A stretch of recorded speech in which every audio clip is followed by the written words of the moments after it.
Assalamualaikum warahmatullahi wabarakatuh. Halo anak-anak kelas 4. Alhamdulillah kita bertemu lagi di Iyo Irwan Channel. Kita akan belajar bersama lagi ya. Kita akan belajar tema 6 cita-citaku.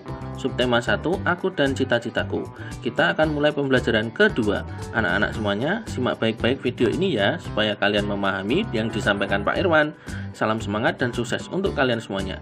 Anak-anak, mari kita mulai pembelajarannya.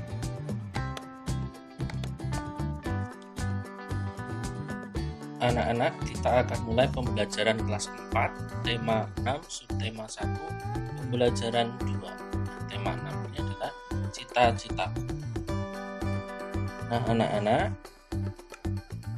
kompetensi dasar yang akan kalian pelajari di pembelajaran kedua ini, pertama bahasa Indonesia, KD 3.6, menggali isi dan amanat puisi yang disajikan secara lisan dan tulis dengan tujuan untuk kesenangan.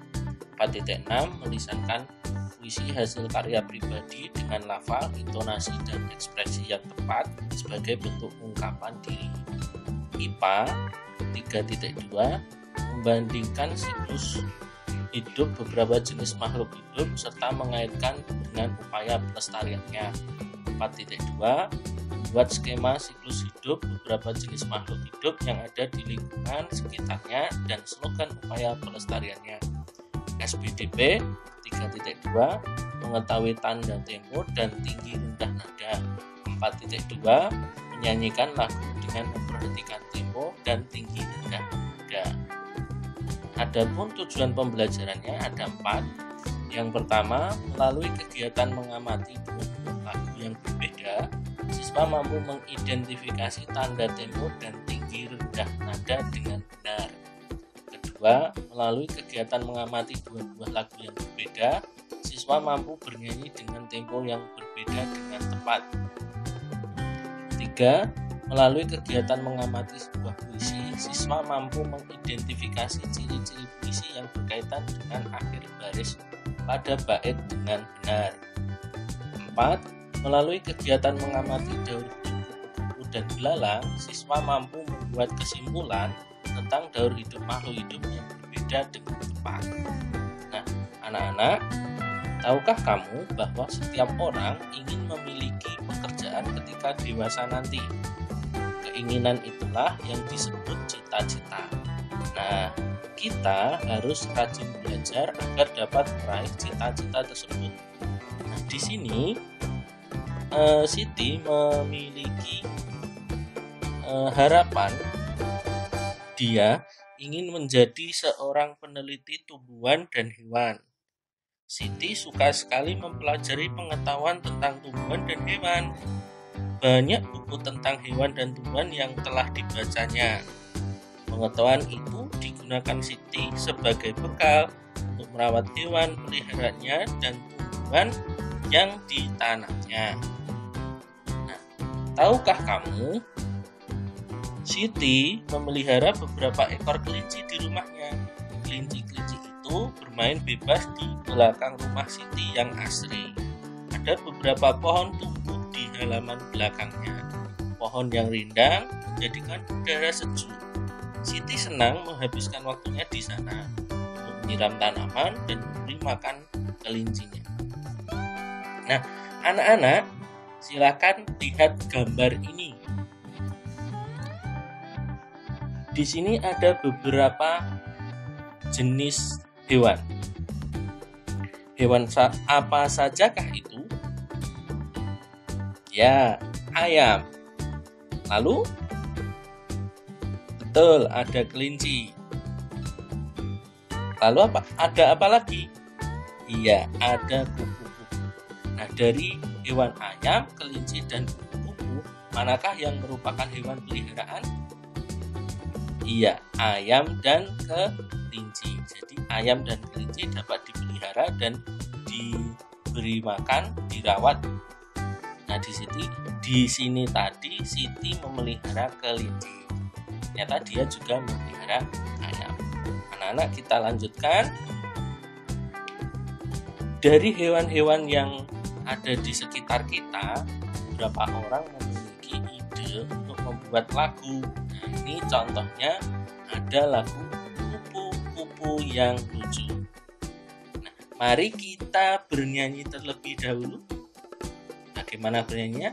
Simak berikut ini ya.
Nah, itu adalah lagu kupu-kupu yang lucu.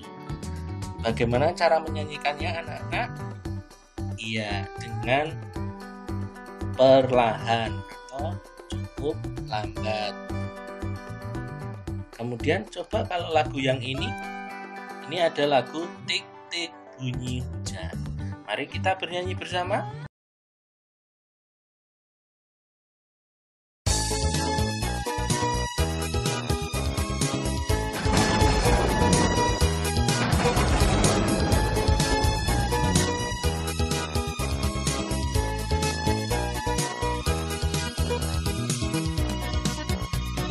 Tik tik tik bunyi hujan di atas genting, airnya turun tidak terkira. Cobalah tengok dahan dan ranting, pohon dan kebun basah semua. Tik tik tik bunyi hujan di atas genting, airnya turun tidak terkira. Cobalah tengok dahan dan ranting, pohon dan kebun basah semua. Nah, ini tadi adalah lagu Tik Tik Bunyi Hujan. Bagaimana cara menyanyikannya? Ya, temponya sedang, lebih cepat dibandingkan dengan lagu kupu-kupu yang lucu. Jadi, kedua lagu tadi ternyata cara menyanyikannya berbeda. Berbeda dalam hal apa? Dalam hal tempo. Nah, sekarang kita bandingkan.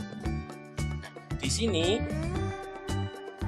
lagu kupu-kupu yang lucu, kita lihat di sini ada bass sama dengan do 4/4, lento ciptaan Ibu Sud.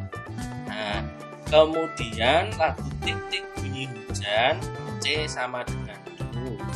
Beda kan? Ini tadi bass, ini tadi C sama dengan do. Ini kupu-kupu yang lucu 4/4, sedangkan Tik Tik Bunyi Hujan 2/4. Ini lento, kemudian yang ini sedang. Apa itu lento? Lento itu adalah tempo. Nah, tempo yang bagaimana? Sabar, nanti akan dijelaskan. Ciptaannya sama, diciptakan oleh Ibu Sud. Nah, kita lihat penjelasan. Nah, di sana tadi ada bass dan ada C sama dengan do. Apa itu? Itu adalah nada dasar. Nada dasar adalah nada pertama yang dijadikan sebagai dasar dalam menentukan susunan nada dalam sebuah tangga nada. Berdasarkan jenisnya, tangga nada dibagi menjadi 3, yaitu natural, crest, dan on. Lalu bagaimana dengan tempo? Tempo lagu adalah cepat dan lambatnya lagu dinyanyikan. Lah, kita lihat tadi, lagu Kupu-Kupu yang Lucu memiliki tempo lento. Nah, lento itu adalah lebih lambat. Sedangkan Tik-Tik Bunyi Hujan temponya adalah sedang. Oh, berarti tempo yang digunakan adalah andante. Ini adalah contoh tempo-tempo yang ada dalam lagu. Apakah hanya ini? Masih banyak lagi, tapi ini contohnya 8 dulu. Nah, pencipta adalah orang yang menciptakan lagu. Kemudian birama adalah bagian atau segmen dari suatu baris melodi yang menunjukkan betapa ketukan dalam bagian tersebut. Contoh birama diantaranya tanda birama 4/4 tadi digunakan pada buku yang lucu, tanda birama 3/4, tanda birama 6/8 hingga tanda birama 2/4. Nah, ini yang digunakan pada lagu Tik-Tik Bunyi Hujan. Mari kita lanjutkan anak-anak. Setelah menyanyi tadi, kita tahu bahwa hewan tadi ada kupu-kupu, kemudian ada lagu tadi, sudah bisa membedakan. Kamu sekarang sudah memahami perbedaan ada pada lagu Kupu-Kupu yang Lucu dengan Tik-Tik Bunyi Hujan. Lalu yang kedua, carilah contoh notasi lagu yang lain. Kamu bisa cari dari buku, majalah, internet, atau sumber lainnya. 3. Temukan perbedaan notasi lagu tersebut dengan lagu Tik-Tik Bunyi Hujan. Misalnya pada temponya, biramanya, nada dasarnya, atau penciptanya, dan lain-lain. 4. Temukan pula perbedaan notasi lagu tersebut dengan lagu Kupu-Kupu yang Lucu. Misal pada tempo, birama, nada dasar, atau pencipta, atau yang lainnya. Kemudian, rubrik pengamatannya sebagai berikut. Ini yang akan kita nilai. Nah, ada 2 aspek, yaitu menemukan perbedaan notasi lagu dengan lagu Tik-Tik Hujan. Nah, skor maksimalnya 4. Nah, ini kalau ingin mendapat skor 4, mampu menemukan lebih dari 2 perbedaan. Kalau 3, itu hanya 2 perbedaan. Kalau skor 2, 1 perbedaan. Kalau skor 1, berarti tidak mampu menemukan perbedaan. Kemudian yang kedua, menemukan perbedaan notasi lagu dengan lagu Kupu-Kupu yang Lucu. Sama, skor 4 itu menemukan lebih dari 2 perbedaan. 3 hanya 2 perbedaan, skor 2 1 perbedaan, dan skor 1 belum mampu menemukan perbedaannya. Silahkan anak-anak kalian cari di mana saja, boleh dari buku, boleh dari internet, boleh dari majalah. Nah, nanti hasilnya dikumpulkan ke Pakenwa. Kita lanjutkan, ayo membaca. Nah, anak-anak, dari apa yang kita dengar di lagu tadi, bahwa kupu-kupu itu adalah hal yang indah. Hal yang indah itu juga bisa dijadikan lagu tadi. Lagu-lagu itu biasanya diiringi oleh musik. Nah, musik juga menjadi sumber inspirasi bagi seseorang dalam menciptakan karya seni, karya yang indah. Nah, di sini salah satu karya seni itu adalah puisi. Di sini anak-anak, kamu diberi contoh puisi dengan judul Cita-Citaku ciptaan Angelika. Di sini kita baca ya, suara indah alat musik, alunannya tenang dayu, seakan selalu berbisik, aku selalu ada untukmu. Aku suka alat musik itu, karena itu aku ingin menjadi pemainnya. Inilah cita-citaku, menjadi pemain biola. Langkah-langkah ku jalani, semua cobaan ku lewati. Untuk mendapatkan apa yang ku inginkan, semua akan ku perjuangkan. Anak-anak, apa judul puisi tersebut? Iya, cita-citaku. Siapa pengarang puisi tersebut? Iya, Angelika. Berapa banyak bait puisi tersebut? Betul sekali, ada 3 bait. Berapa banyak baris puisi tersebut? Iya, ada 12. 4 di bait pertama, 4 di bait kedua, dan 4 di bait ketiga. Nah, anak-anak, dari puisi tersebut memiliki ciri-ciri yang hanya dimiliki oleh karya sastra puisi. Apa ya?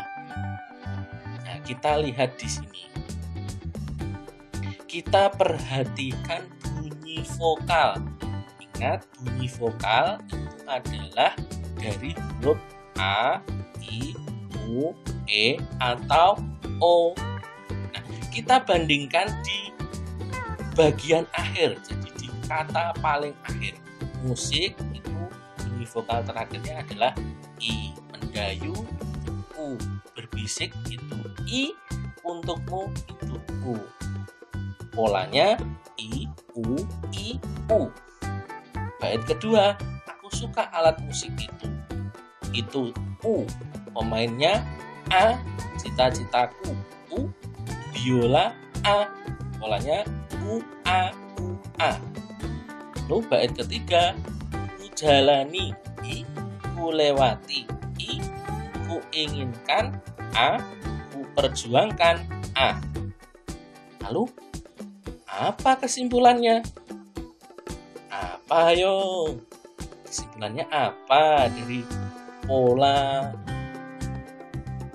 huruf tadi, huruf vokal? Iya, bunyi vokal kata-kata akhir puisi tersebut memiliki pola. Pada bait 1 dan 2, polanya baris 1 sama dengan baris 3 dan baris 2 sama dengan baris 4. Pada bait 3, polanya baris 1 sama dengan baris 2 dan baris 3 sama dengan baris 4. Lalu kita simak penjelasan berikut ini. Tahukah kamu persamaan bunyi vokal akhir pada baris puisi disebut rima? Ingat, persamaan bunyi vokal akhir pada baris puisi disebut rima atau orang menyebutnya sajak. Rima atau sajak. Sebagai contoh, pada bait 1 dan 2, rimanya berpola A, B, A, B. Nah, itu disebut rima silang atau sajak silang. Sudah paham anak-anak? Iya, pintar sekali, sudah paham. Nah, kita lanjutkan. Setelah kalian tadi memahami tentang pola bunyi vokal akhir, kamu sekarang sudah memahami perbedaan bunyi vokal akhir tiap baris dalam puisi. Kedua, carilah contoh puisi anak yang lain. Kamu bisa mencarinya dari buku, majalah, internet, atau sumber lainnya. Kemudian, tuliskan informasi mengenai puisi tersebut. Bisa judulnya, nama pengarangnya, jumlah baitnya, jumlah barisnya, atau yang lainnya. Kemudian, tuliskan pola bunyi vokal tiap-tiap bait. Yang AA, II gitu. AI, AI. Nah, yang seperti tadi. Kalau kalian lupa, bisa ditengok di bagian sebelumnya, ditonton lagi video ini. Nah, untuk rubrik pengamatannya sebagai berikut. Ada 2. Yang pertama, mampu menulis informasi puisi. Jadi skor 4 bila mampu menuliskan lebih dari 2 informasi. Skor 3 menuliskan 2 informasi saja. Skor 2 mampu menuliskan 1 informasi. Skor 1 jika tidak mampu atau belum mampu menuliskan informasi dari puisi. Yang kedua, menuliskan pola rima. Skor 4 jika mampu menuliskan pola rima semua bait dengan benar. Jadi semua baitnya rimanya kamu tulis dengan benar. Skor 3 jika mampu menuliskan pola rima beberapa bait dengan benar. Jadi ada yang salah, mungkin sedikit salahnya, kamu dapat skor 3. Skor 2 jika mampu menuliskan pola rima hanya 1 bait saja yang benar. Dan skor 1 bila belum mampu menuliskan pola rima untuk semua baitnya. Jadi usahakan dapat skor tinggi ya. Kamu harus berusaha. Anak-anak, kita lanjutkan. Jangan lupa ya nanti dikirim ke Pak Irwan juga. Nah, kita lanjutkan. Ayo mengamati. Gambar apa ya ini? Di sini ada gambar kupu-kupu. Kok bentuknya melingkar seperti itu? Nah, itu disebut dengan daur atau siklus atau urutan. Dimulai dari nomor 1, 2, 3, 4, dan 5. Bagaimana ya penjelasannya? Pertama, kupu-kupu yang siap bertelur mencari tanaman yang cocok untuk meletakkan telurnya. Kedua, itu adalah telur kupu-kupu yang menempel di daun. Yang ketiga, itu adalah telur yang sudah menetas mengeluarkan larva atau ulat. Kemudian yang keempat, itu adalah larva yang berubah menjadi pupa atau kepompong. Pupa pompong ya. Pupa itu kepompong. Yang kelima, penjelasannya adalah kepompong akan menetas atau berganti menjadi kupu-kupu. Nah, ini adalah daur atau siklus hidup kupu-kupu, dimulai dari telur, jadi ulat, jadi kepompong, kemudian berubah menjadi kupu-kupu dewasa. Nah, ini urutan metamorfosis kupu-kupu: telur, ulat, larva, kepompong, pupa, kupu-kupu dewasa. Coba kita bandingkan. Ayo kita amati lagi gambar berikutnya. Nah, ini ada gambar yang lain, hewan belalang. Tanya 1, 2, 3, 4. Nah, penjelasannya nomor 1, belalang dewasa siap bertelur. Yang kedua, telur belalang yang menempel di daun tentunya. 3, nimfa tak bersayap. Nimfa itu adalah hewan kecil atau hewan muda yang bentuknya sama persis dengan hewan dewasa. Kemudian yang 4 adalah nimfa bersayap. Sudah memiliki sayap tapi belum sempurna, belum menjadi dewasa. Nah, anak-anak, ayo kita coba tengok urutan metamorfosis belalang dimulai dari telur, nimfa tak bersayap, nimfa bersayap, dan menjadi imago. Imago adalah hewan dewasa. Nah, coba bandingkan. Ini tadi ada kupu-kupu dan belalang. Coba kita bandingkan.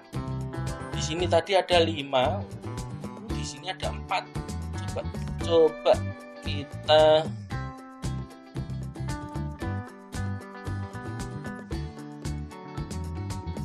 cek penjelasan. Nah, jenis metamorfosis. Metamorfosis sempurna adalah daur hidup yang dilalui oleh makhluk hidup di mana larva memiliki bentuk yang jauh berbeda dengan imago atau hewan dewasa dan biasanya melewati minimal 4 tahapan, yaitu telur, larva, pupa atau nimfa menjadi imago.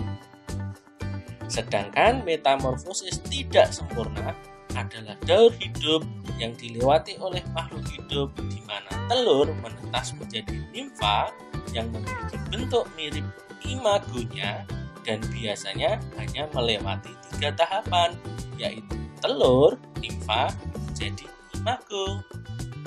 Nah, kira-kira mana yang sempurna, mana yang tidak sempurna ya? Coba kita diskusikan bersama. Ini ada belalang, kita diskusikan bersama. Mana serangga dari belalang dan ini yang mengalami metamorfosis sempurna, mana yang mengalami metamorfosis tidak sempurna? Ya, coba kita pikirkan. Pak Irwan beri waktu 20 detik ya untuk mencari atau menentukan mana toh belalang yang mengalami metamorfosis apa ya, dan kupu-kupu itu mengalami metamorfosis apa. Tentunya kalian harus ingat dengan penjelasan jenis-jenis metamorfosis sebelumnya tadi. Coba bisa diulang lagi kalau kalian lupa. Kalau sudah ingat, kita mulai ya. Waktunya 20 detik dari sekarang.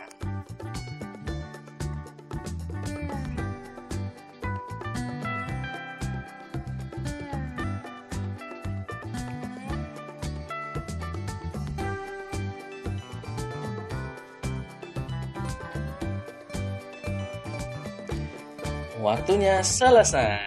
Nah, kita lihat jawabannya. Kira-kira belalang mengalami metamorfosis sempurna atau tidak ya? Kita coba. Nah, belalang mengalami metamorfosis tidak sempurna. Mengapa? Karena urutan metamorfosisnya hanya ada 3 tahap, yaitu telur, nimfa, dan imago. Jadi metamorfosis tidak sempurna itu melewati 3 tahapan. Sedangkan metamorfosis sempurna minimal 4 tahap. Coba kita lihat. Iya, mengalami metamorfosis sempurna. Mengapa? Urutan metamorfosisnya telur, larva, pupa, imago. 4 tahapan kan? Jadi kalian sudah tahu ya, belalang itu mengalami metamorfosis tidak sempurna, sedangkan untuk kupu-kupu mengalami metamorfosis yang sempurna. Nah, kalian bisa coba untuk mencari contoh hewan yang lain, misalnya kecoa, nyamuk, lalat, lebah, kemudian jangkrik, atau yang lainnya, ayam. Kamu bisa coba untuk mengurutkan daur hidupnya itu dan berapa tahapannya.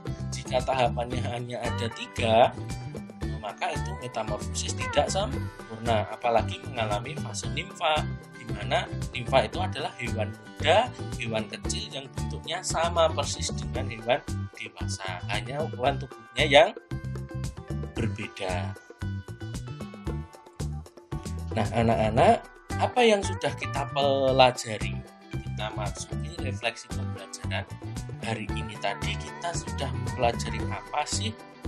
Yang pertama tadi kita sudah mempelajari tentang tempo lagu. Tempo lagu itu berkaitan dengan cepat lambatnya lagu itu dinyanyikan. Kalau lagu kupu-kupu yang lucu tadi temponya lento, lebih lambat, sedangkan untuk tik-tik bunyi hujan tadi temponya sedang atau andante. Bisa cari lagu-lagu yang lain. Kemudian kita juga sudah mempelajari tentang rima puisi. Rima puisi adalah persamaan bunyi vokal pada akhir baris dalam puisi atau dengan bait-bait puisi itu. Jadi ada polanya. Jadi contohnya ada pola AB, AB. Jangan lupa ya, lanjut lagi. Dan kita juga sudah mempelajari jenis metamorfosis. Metamorfosis itu ada dua. Yang pertama metamorfosis sempurna, metamorfosis yang mengalami minimal 4 tahap perubahan. Sedangkan metamorfosis tidak sempurna hanya mengalami 3 jenis tahap perubahan. Jadi anak-anak, kalian harus rajin belajar. Tetap semangat meskipun melalui pembelajaran online. Jangan lupa untuk tetap menjaga kesehatan, mematuhi protokol kesehatan dengan memakai masker, mencuci tangan dengan air mengalir, dan jangan lupa untuk menjaga jarak. Sampai jumpa di pembelajaran berikutnya. Wassalamualaikum warahmatullahi wabarakatuh.